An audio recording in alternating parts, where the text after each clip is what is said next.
Welcome to the Nourish to Thrive podcast, faith-forward, science-backed strategies for women who want more energy, less weight, and real answers. I'm your host, Tanya Pennington-Miller, a functional nutritional therapy practitioner and functional blood chemistry specialist with a master's degree in applied clinical nutrition. If you're tired of feeling dismissed by your doctor, confused by your labs, and stuck in survival mode, you're in the right place. Here, we simplify the science. We get to the root, and we anchor it all in truth, because God made your body to heal and thrive, not just survive. It just needs the right kind of support and less noise. Hello, my friend. Welcome into the Nourish to Thrive podcast. I'm so glad you're back with me today.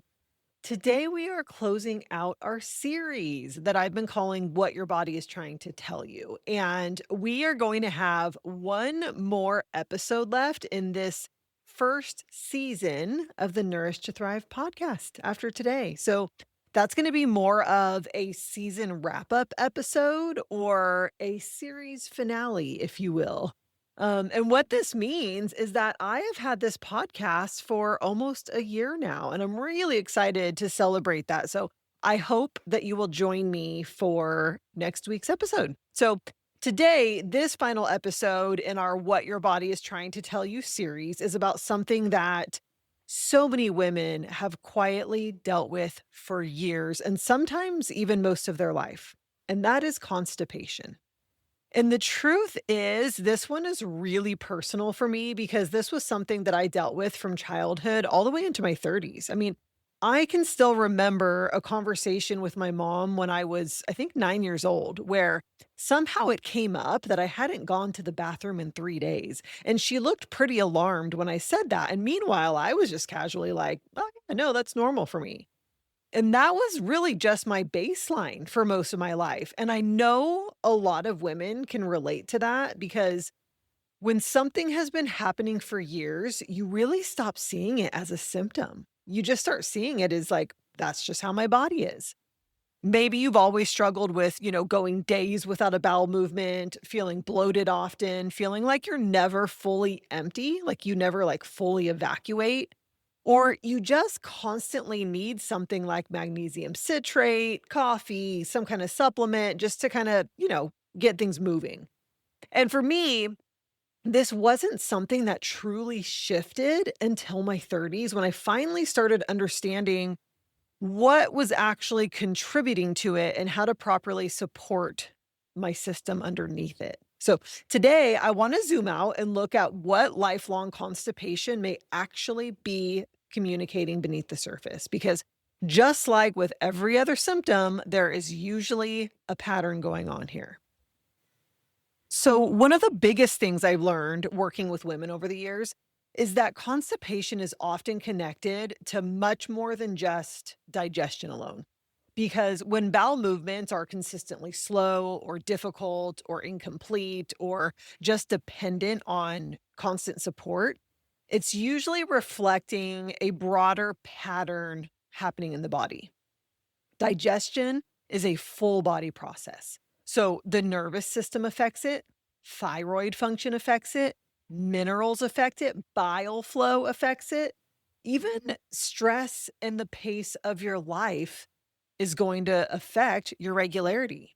So when constipation has been present for years, especially since childhood or early adulthood, I start thinking less about what can we take to force bowel movements and more about what has the body been struggling to do efficiently for a long time.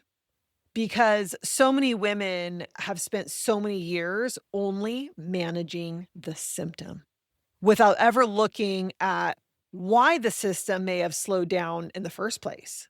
So anyone can take Senalef to force a poo, right? But that's only a Band-Aid. So that's what we're talking about today, not just constipation itself, but what the pattern might be communicating to you, okay? And what to listen for, what to look for. So let's talk about signal number one.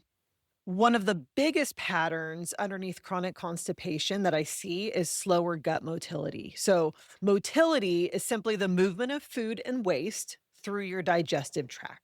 And when that movement slows down, things are going to sit in your system a little bit longer than they should. And so this can look like, feeling backed up, having really hard stools. So, really having to strain when you do sit down to go, feeling bloated, feeling overly full after eating, going several days without having a bowel movement, or again, never really feeling emptied. Like you never have that full evacuation. Like you just know that there's always more that could come out that's not getting out. And this is really important because a lot of times we assume constipation automatically means that we need more fiber. I mean, I hear this all the time. But the issue is not just what's in the digestive tract, it's that the system itself is moving too slowly. In fact, fiber can sometimes act like a cork and slow it down even further. Okay. And there are a lot of reasons this can happen. The nervous system might be chronically stressed. Your thyroid function might be a little slow. Minerals might be depleted, daily movement might be low. And when motility slows, things tend to back up downstream, okay, which is why constipation often comes with more bloating, more gas, more heaviness after meals. And sometimes even skin or hormone related symptoms too, because the body is not clearing efficiently the way it was designed to. And for many women, this pattern has been happening for so long that they've stopped realizing how abnormal it actually is. Going every few days is certainly not ideal. Needing coffee just to have a bowel movement is not ideal. Living dependent on laxatives forever is not ideal. Those things are all clues that the body might need more support underneath the surface. Signal number 2. This is another major pattern that I see underneath chronic constipation, and that is low stomach acid and poor digestion happening higher up in the digestive process because digestion starts long before food ever reaches the colon. And many women with chronic constipation are not actually breaking food down efficiently in the first place. And one major reason for that is low stomach acid because stomach acid production is heavily influenced by the nervous system. So when the body's been living in a chronic stress state for years, we're living rushed, we're multitasking, we're eating on the go, we're constantly functioning in go mode. The body often stops prioritizing digestion well. We see this reduction in stomach acid. That stomach acid output starts to decline. And this also becomes more common as we age. Stomach acid is so important because it helps to break down protein. It helps to signal the rest of the digestion process to happen properly. It helps to support mineral absorption. I mean, we can't properly absorb vitamin B12 unless we have enough stomach acid. It also helps food move through the digestive tract efficiently. So when stomach acid is low, food often is just going to sit a little bit longer and feel a little bit heavier. Your digestion is going to slow down, and the rest of the digestive process downstream tends to slow down too. And this is where you might notice things like gas, bloating, maybe burping after meals. You feel real heavy after eating. You just feel like food is like sitting like a fist in your stomach. You might feel overly full for hours after eating. And when you've lived this way for so long, you just don't even realize that digestion is supposed to feel easier than that. And this is what's important to remember. The body digests best when we are in our parasympathetic state. This is what we call our rest and digest state. And when the nervous system is chronically stressed, we spend too much time in our sympathetic fight or flight state, ladies, and our digestion is going to slow down. Okay, let's move on to signal number 3. Bile plays a major role in digestion and bowel regularity. And your bile flow just may be sluggish. Bile is going to help our bodies to break down fats, to absorb fats. It supports the body's natural detoxification process. It helps to stimulate movement through the digestive tract. So when bile flow becomes sluggish, constipation often follows right along with it. And this is really common, especially in women dealing with chronic stress, years of dieting, under eating, eating very low fat. That's a really big one. Who have gallbladder issues, hormone imbalances, or just sluggish digestion overall, because bile production and bile flow are so heavily connected to how well the digestive system is functioning as a whole. And just like we talked about with stomach acid, stress plays a role here too. When the nervous system stays in that constant go mode, digestion is going to become less prioritized. And over time, bile flow can become more sluggish too. And this is also one reason why some women notice that they don't feel really great when they eat fats. Like they might feel really heavy after those meals. They might even feel a little bit nauseous after those meals, extra bloated. They might feel like food is just sitting in their stomach for hours. And so what ends up happening is these women end up avoiding fats because they know, well, I don't really feel very good when I eat them. But truly, the deeper issue is often that the body is struggling to properly break the fats down and move them through efficiently. So when bile flow slows, constipation, bloating, sluggish digestion, that heavy backed up feeling, all of those things often start showing up together.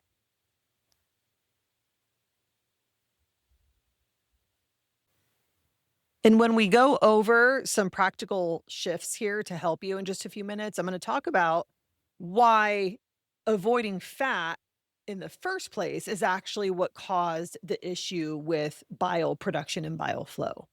So for now, let's move on to signal number 4. And I want to go a little bit deeper with the nervous system here because this is one of the biggest pieces underneath digestion that so many women are living with every single day.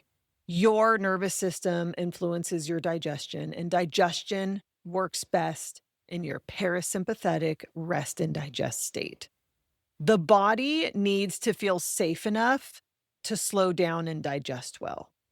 But so many of us are eating rushed, we're eating stressed, we're multitasking, we're standing up while eating, we're driving, we're working, we're mentally running through the next 10 things that we need to do.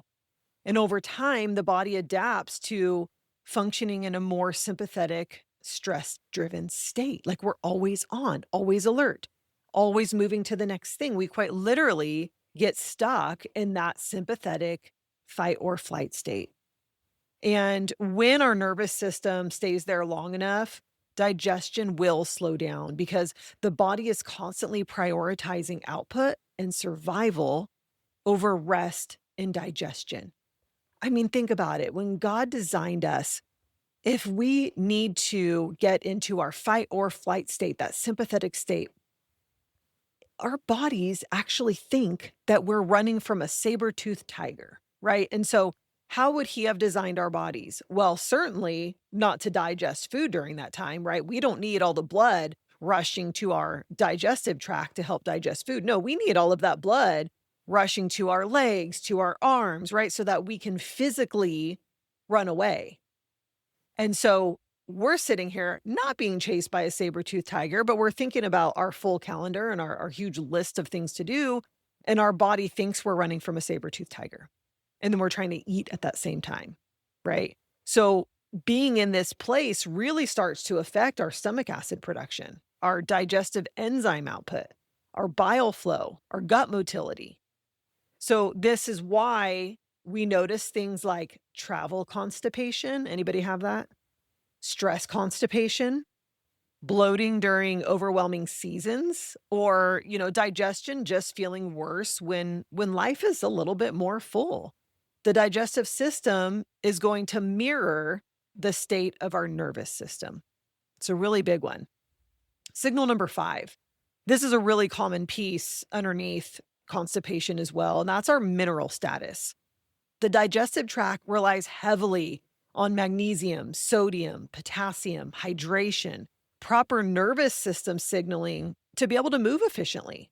Because bowel movements are not just passive. The digestive tract relies on muscle contraction and fluid balance to keep things moving. And we're depleted so often without even realizing it. Again, years of stress, under eating, chronic dieting, over exercising. low mineral intake because we're told to stay away from salt. And then we rely heavily on caffeine, which is a diuretic, right? Like we're losing more of our hydration. So it's really easy to feel dependent on coffee to be able to go, magnesium citrate to be able to go, whatever other kind of supplements, senna leaf, right? Just to have a bowel movement at all. And a lot of times this is rooted in the need for minerals. Okay, the last signal here. This one is thyroid function. This is a big one because thyroid hormones help to regulate our metabolic activity throughout the entire body, including your digestive tract.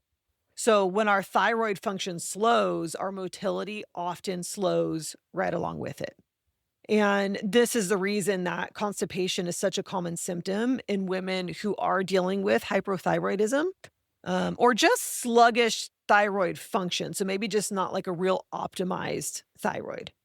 And this is also why so many women with chronic constipation are often dealing with other symptoms at the same time, like fatigue, brain fog, cold hands and feet, hair thinning, slow recovery, weight gain or difficulty losing weight, and just lower energy overall. Because when the metabolic pace of the body slows, the digestive tract often slows right with it. And we're being told, oh, your thyroid is normal because your doctor ran a TSH, right? Meanwhile, you're constipated, exhausted, cold all the time, struggling with symptoms that clearly suggest the symptom is not functioning optimally. So they need to run much more than a TSH. I mean, it blows my mind that conventional medicine makes these decisions based off of one thyroid marker, which is not even a thyroid hormone. Okay, so constipation can be one of the body's earliest clues that the thyroid is underfunctioning. Okay, I'll get more into that in this next section. So let's move into some practical shifts that you can do to support your body. Number one is I really, really, really want you to slow down while eating.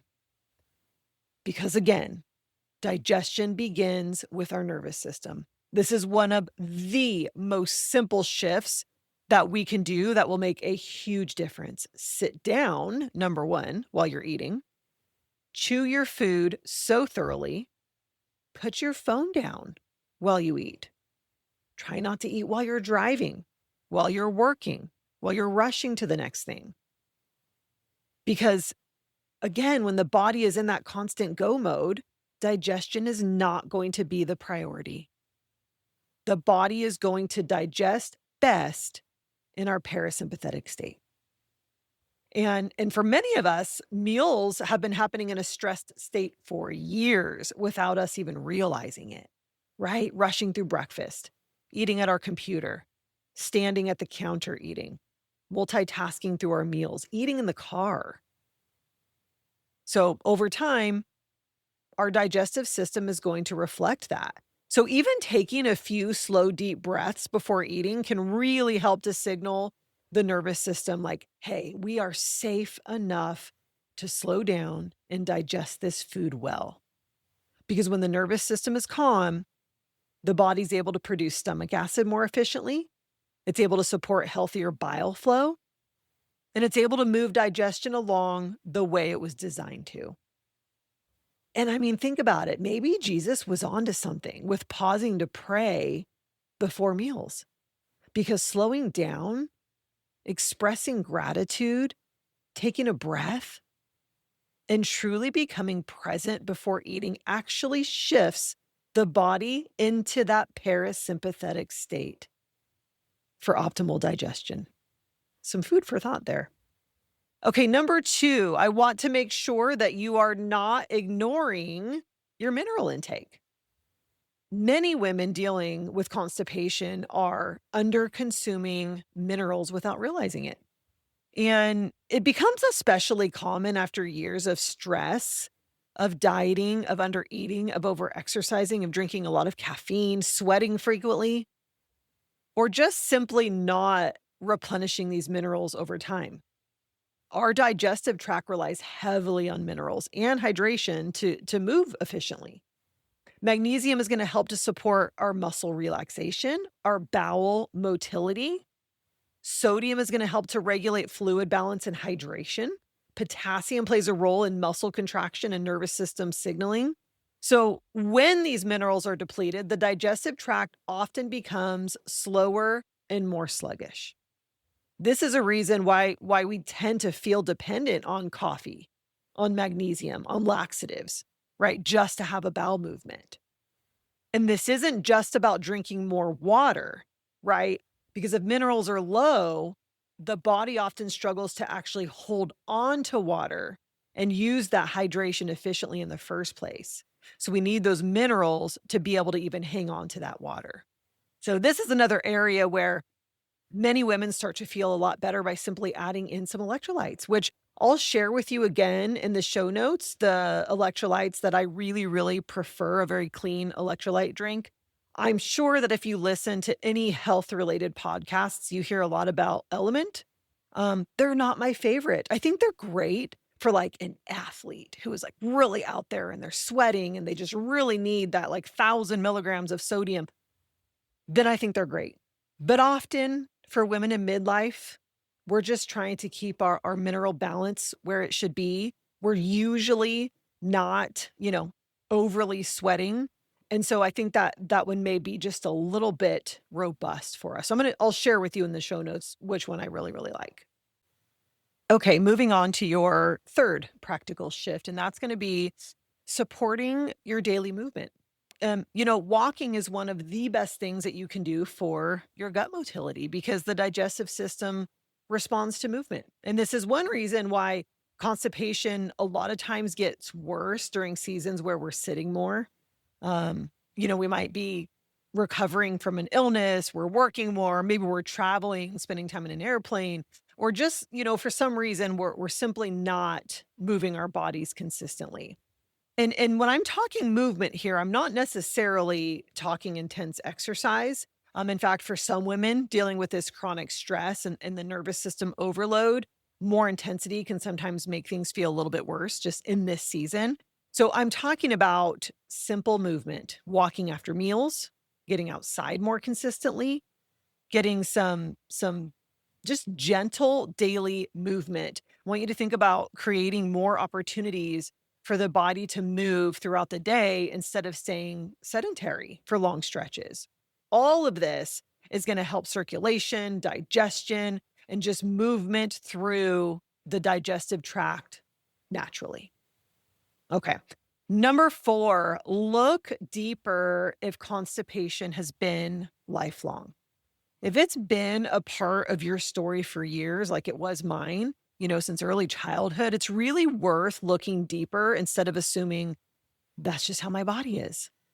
Again, especially if you're dealing with the fatigue, the cold intolerance, hair thinning, those sort of things, the low energy, because chronic constipation is so often connected to more things going on in the body. Sometimes it's thyroid related.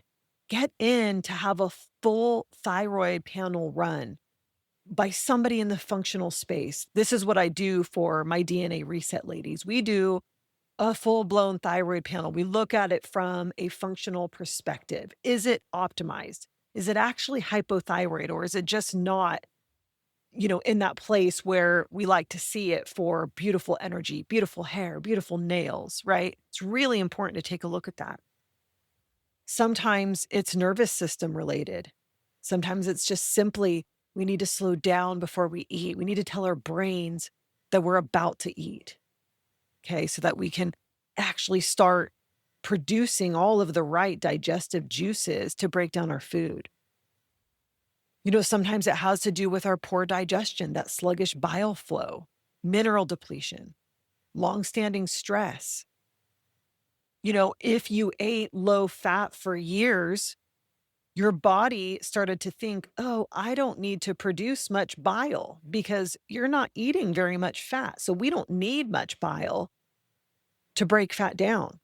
So then if you do eat a heavier fat meal, this is why you're not going to feel very good after it. So we need to get your body into a place where you're producing beautiful bile again, nice, thin, flowing bile. It's really important to do that. And the reality is that for so many women, it's really not just one thing causing this. It's usually several systems slowing down and just struggling over time, which is why simply forcing a bowel movement doesn't fully resolve the issue long term, right? So the deeper question is, what has the body been needing more support with underneath the surface? I think sometimes the symptoms that we normalize the most are the very things that the body's been trying to communicate for years. And many women have spent a long time disconnecting from those signals, ignoring the signals, managing around them, pushing through them, just assuming, well, this is just how my body is. But God did not design us to live disconnected from our bodies. He designed the body with incredible wisdom, with feedback, with signals, with built-in communication that often tells us when something needs support long before things completely break down. And I think for a lot of women, there's a deeper lesson in that because so many of us have learned to override ourselves, to keep functioning no matter how exhausted we are, to ignore the stress, ignore the symptoms, ignore the pace, ignore the need for rest and replenishment. And eventually the body starts to speak louder, just to get our attention, to invite us back into awareness, back into support, back into rhythms that are more aligned with the way that God actually designed us to live. And I think one of the hardest things is really realizing how long we've been overriding what our body has been trying to say.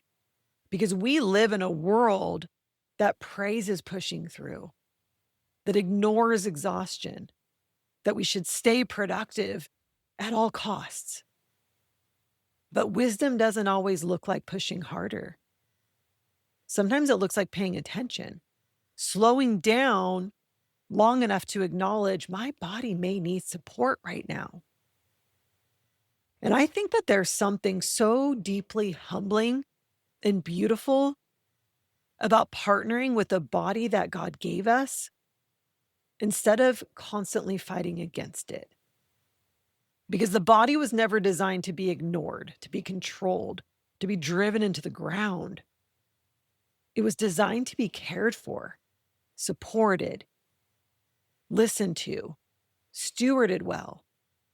So if constipation has been part of your story for a long time, I hope that today's episode helped you to see that pattern maybe through a different lens, because constipation can really reflect broader patterns involving the nervous system, involving thyroid function, digestion, bile flow, mineral status, and just the overall pace that the body's been trying to function at for years. And sometimes when we finally start understanding the pattern underneath the symptom, we know what to address. We can stop band-aiding the issue and we can get to the root. Okay, so like I mentioned at the start today, next week's episode is going to be a little bit different because we're officially wrapping up season 1 of the podcast. So again, it's going to be a little bit more of a personal conversation about, what this first year of podcasting has taught me, what I've learned from you ladies, how this podcast started in the first place, and just where we're headed as we move into season 2. So I'm honestly just really excited for that conversation. Thank you for spending this time with me today, and I will see you right back here next week, sister. That's it for today on the Nourish to Thrive podcast. If you found value here, I'd love for you to subscribe, leave a review, or send it to someone who's walking a similar path. Keep showing up, keep asking questions, and know that healing is possible, especially when you trust the one who designed your body to heal. Until next time, stay rooted in truth and nourished in grace.